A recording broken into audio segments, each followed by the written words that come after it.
Hi, this video is about saying yes to yourself more than you're saying yes to everybody else.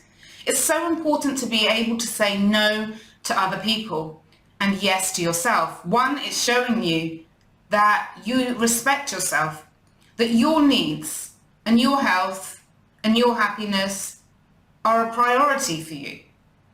So many people struggle to say no to other people. Often they don't feel they're worthy of putting themselves first.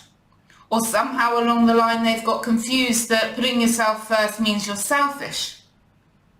Or they learn at a very young age that I'm rewarded, I'm only liked if I'm good, if I'm helping other people, if I'm looking after a brother or sister, or if I'm doing the house chores for mum and dad, if I'm doing this. If I'm helping other people, then I am loved. And this creates that people-pleasing personality, where people do everything just to please everybody else. The problem with this is you're not valuing yourself, and often people get to that burnout stage where they're running around doing everything for everybody, and then they just get exhausted. And sometimes they can carry resentment to the people that they are helping, thinking like, why are they taking advantage of me? Why are they asking me to do this? They know I'll always say yes, this isn't fair. And then you're holding that resentment. Now, resentment is anger, and anger is very unhealthy for the body when you hold on to it. And resentment is mild anger that builds over time, that you just carry with you, and it can feel so heavy and exhausting just in itself. And you don't want to be resenting your family or your friends.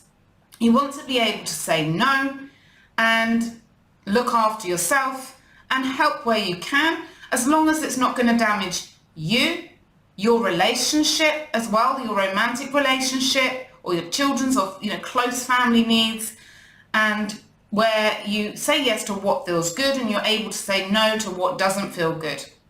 So I'm going to give you some tips on that, because it can really damage romantic relationships. I have it where some people feel that their partner is so absorbed with everybody else that they don't actually give much time or love or attention to their partner, because they feel this urge to people please.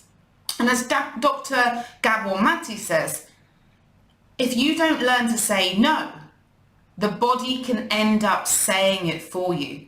That you'll get some illness, you'll be down with stomach problems or a cold or a flu or something else, because your body's saying, I can't keep going like this. So what are some tips to say no? First of all, you want to take your time to respond. When you're asked something, say, let me check. I'm not sure, that date rings a bell, I'll get back to you. Do not agree to things on the spot. Always give yourself a time period where you can go away, reflect, maybe meditate on it, or just close your eyes, tune into yourself and think, is this good for me? Can I handle this? Am I in the right emotional, physical space to deal with this? Is it going to suit my work? Whatever you've got going on, does it work for you? And if it doesn't, or it's going to be too much for you for whatever reason, then you just say, I'm really sorry, I am unable to make that.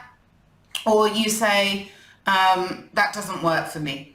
Do not give excuses.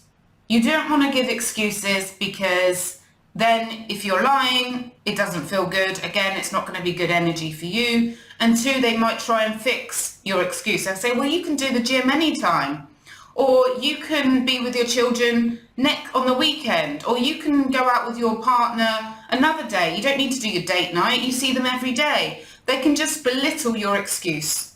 Now, you can apologise, like I gave in that example, and some people, sometimes try it without apologising, see what feels good, because sometimes when you apologise, it can also make you feel like you're doing something wrong saying no, and actually you're not. You're doing something very powerful for yourself. So it's up to you whether you apologise or not. But the thing is you don't want to give a lame excuse. You don't want to give any excuse. You just say, can't make it. I really wish you all the best. I really hope you get that sorted. I really hope you have a good time. Or you can also give an alternative. You can say what works for you. You know what, I can't come over tonight. I know you're just going through a breakup. I really can't come over tonight and stay with you. However, I'm free tomorrow lunchtime How about I meet you for lunch near my office?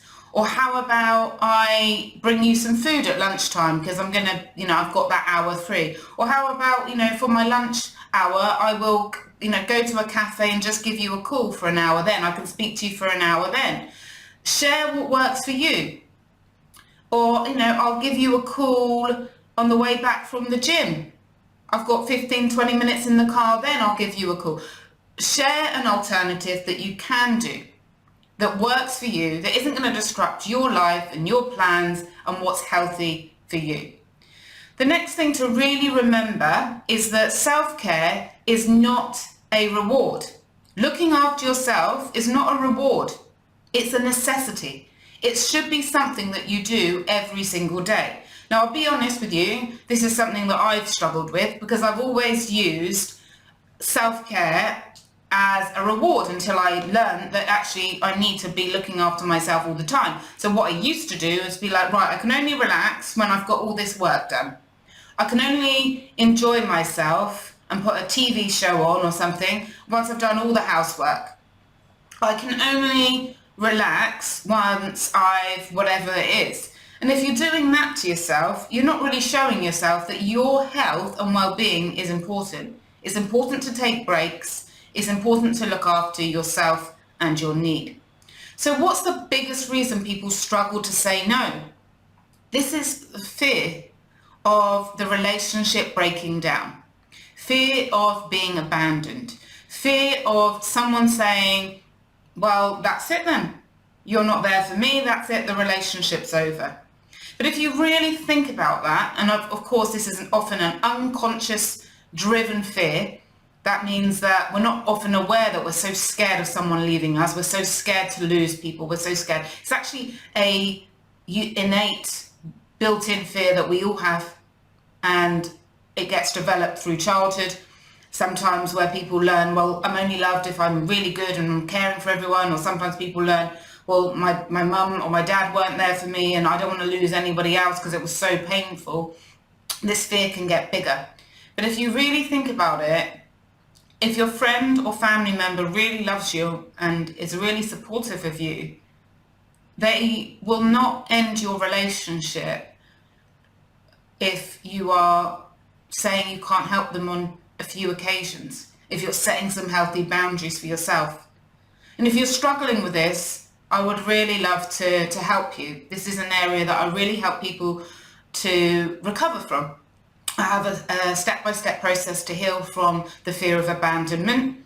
I have a step-by-step process to help people really love themselves. I also have my self-love and self-confidence course, and you can download a free self-love and confidence meditation on my website if this is also of interest to you. And it doesn't just happen with friends. I mean, some people that really struggle to say no in the workplace, and they end up taking on more and more and more and more and more, working weekends, working evenings, and they're not actually respecting themselves. And they actually find, when I've coached them and worked with them, and it's amazing, and they're really shocked, but they actually find that when they start saying no in the workplace, they're actually respected more and they go further.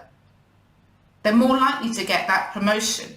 They're more likely to be highly regarded as being strong, being, yes, forceful, saying, well, actually, no, I can't do that, but I can get to that. That's going to take me about 3 months because the workload I've got at the moment, I can't actually, factor that in. And then these people might complain, they might not like it. They go to the manager and the manager says, no, this is his job and, you need to find another solution. So that's happened with many, many clients that I've worked with. So from my heart to yours, wishing you an amazing day or evening ahead whenever you're listening to this, and always happy to hear any requests for podcasts, for videos. So do feel free to contact me through my website, nicolabeer.com. Thanks.